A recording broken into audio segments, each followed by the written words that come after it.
Hey, Leo, how are you? I'm good. How are you doing? Good. Thanks for doing this for us. Yes, sir. Andrew Thomas was with us the other day and said that the closing the gap on the Eagles starts up front.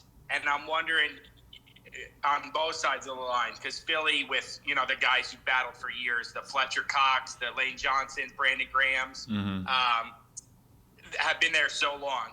And he said it starts up front on both sides. Do you feel that weight, that for the Giants to get where they want to be, the defensive line and offensive line have to take them there? Absolutely. I mean, even outside the Eagles conversation or any other team for that matter, that's something that we go into practice saying. That's something that we go into every meeting saying. And that's something that the D-line takes pride in. We always talk about being the engine of the defense and the engine of the team. And, I think that's something that our team prides ourselves in is winning up front on both sides of the ball. You're a little older than some of those guys, but can you envision a day, hopefully, I'm sure you want to be here for some of it, but can you envision a day where Thomas and Kayvon and Neal and Dex are like the new Graham and Cox and Johnson, and those guys can the Giants have that kind of 10-year core that the Eagles have? I mean, that's a tough question. It's hard for me to try to compare teams that way. I don't want to say that they're going to be like the Eagles or anything like that, but I definitely see some great players over here on both sides of the ball. Andrew Thomas leading the way on the offensive side, and Dexter Lawrence and Kayvon on this side of the ball. And I think a lot of those guys are still just starting to touch their prime or haven't even got to their prime yet. And I think they're going to have a long, great career in this league. Thanks, Leo. Yes, sir. Paul Schwartz. Hey, Leonard. Hey, what's up? Hey.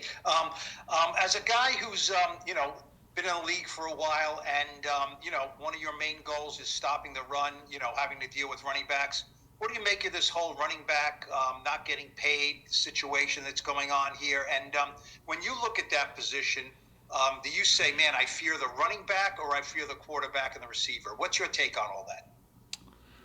I mean, that's definitely something that's interesting that's been going on this offseason. I try to usually focus on myself and what I can do and better myself and things like that.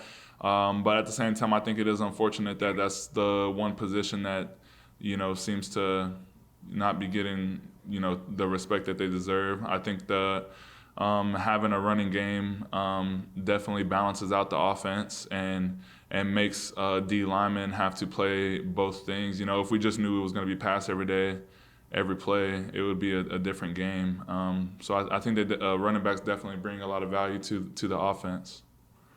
Do you, when you, I don't know if you stay up at night thinking about this, you also got a guy blocking you, but, right. If when you worry about the next day's opponent, do you think, oh my God, we got to deal with this great running back or this great quarterback receiver? What keeps you up at night a little bit? I mean, three things for me. I focus on the offensive lineman that I'm going against first, and then I focus on the quarterback, and then the running back. The quarterback is definitely the engine of the offense, and the offensive lineman I'm going against is a guy that I'm going to have to beat regardless of what type of play it is. So I focus on them the most. But at the same time, there's times where we play against great backs and we put a lot of emphasis on stopping the back in order to stop their offense. When we played against Seattle last year, their running back was playing really well, and that's something that we talked about as a defense is making sure that we stopped that running back, which was going to slow down their offense. Thanks, Leonard. Yes, sir. Tim Jones. Hey, Leonard. Glad to hear you're doing well. Thank you for doing this. How much did you guys, looking back on last season, miss Azeez being out there with you, for more games, frankly, than he was? Yeah, I mean, Aziz is a great player to have on the team. You know, he's a great player to have on the field. You know, it's unfortunate when guys ever go through injuries and stuff like that. And, you know, when he was on the field, he was very productive. So I think, you know, having him out there is always a great thing. And I think he's focusing a lot on, you know, taking care of himself and taking care of his body to make sure that he is out there as much as he can be. You partly answered my follow-up with that part of the answer, but I'm just curious, like when you watch him play and everything, do you look at him, you may not think of it this way, but do you look at him as a player now, happy to be back with his teammates and on the field playing the game he loves? Yeah, for sure. I think he has a natural feel for the game, a natural feel for pass rushing. And I think it's smooth the way he pass rushes. It doesn't seem like he has to try too hard. I think it's great to have all four of us, and you know, even the more additions that we added to the team, just healthy on the field when we're called upon, and you know, we're trying to create more bond between us all this year and work together. I appreciate you, Leonard. Thank you. Yeah. Mark Cannizzaro. Hey, Leonard. Hope you're doing well. I have two completely unrelated topics, one of which is about you and your impact with the Giants. And I'm just kind of curious what kind of things you've been working on from last year to this year to become more of an impact player. That's my first question on that. I mean, you know, coming off of the Z's question, you know, I also missed a few games last year for the first time in my career. And, you know, that's something that I pride myself on most of my career is being healthy and being durable and being ready to go when called upon. And, you know, so this offseason, I definitely focused a lot on my body, knowing that I am getting a little bit older and knowing that I have to, you know, apply myself more in the training room and keep up with things on my body is going to be important going forward for me. There was so much obviously attention on the transaction, you going from the Jets to the Giants, and you kind of answered, you know, with that 11.5 sack year. Is that your best year in your opinion, or is that just the numbers saying it's your best year? I mean, that was one of my more productive numbers years. But the year after that, I also had career high in tackles and stuff like that as well. So I wouldn't say that was my only productive year, but it was definitely, in terms of sacks, my highest year. And to my completely unrelated question, you were with Darrelle Revis for a couple of years, his second stint with the Jets, and obviously he's going into the Hall of Fame in this weekend.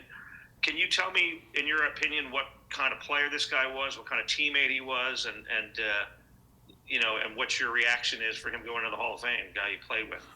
You know, he was obviously a lot older by the time I got there, but you know, he was a great teammate, but overall, what I liked about, you know, paying attention to him is just how he carried himself. He was very poised and humble, and you know, no moment seemed like too high or too low for him. He was just kind of like even like all the time, and I think like that is kind of shows, you know, a great player to me, because he trusts in his ability and trusts in himself, that, you know, he doesn't have to get like super rah-rah, or, you know, he's not low about making a mistake or anything like that. He's on to the next play, and he stays like pretty even.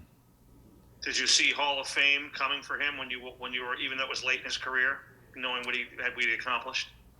I mean, just knowing his career in general, you know, I thought of him as one. Thanks for all that. I appreciate it, man. Yes, sir. We have time for two more, Art Stapleton and then Tom Canavan.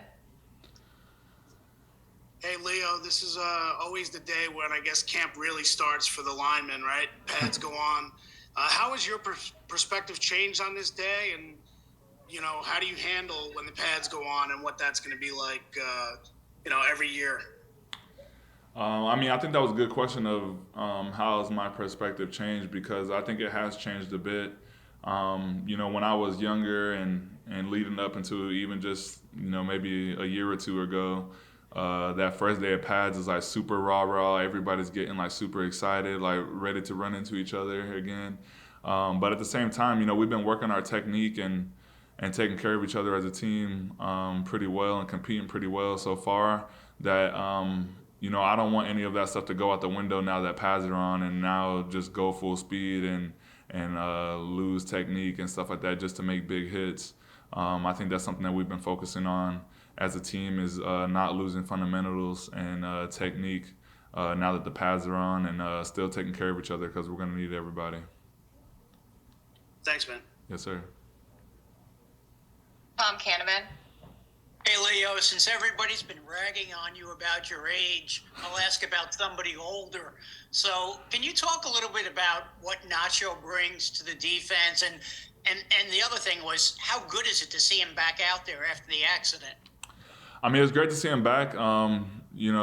Glad nothing happened to him during that accident. But also, he's just a great guy to bring into this building, to bring into the defense.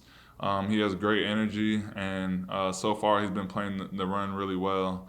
And I think he's going to be a great addition on the D-line.